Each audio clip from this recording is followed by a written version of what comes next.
2 years ago, 7 leaders came together to dream about a new era of missions and evangelism for the world, where the everyday believer was activated to reach their mission field, whether they're neighbors or the nations.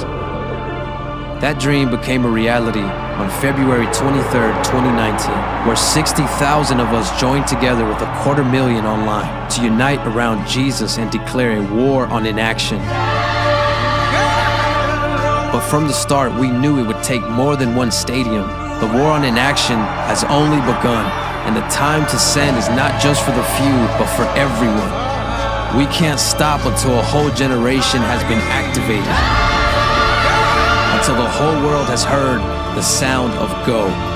October 2020, we are calling 70,000 believers to gather together in Arrowhead Stadium in Kansas City for a catalytic gathering to make the sound of go so loud a whole generation could hear.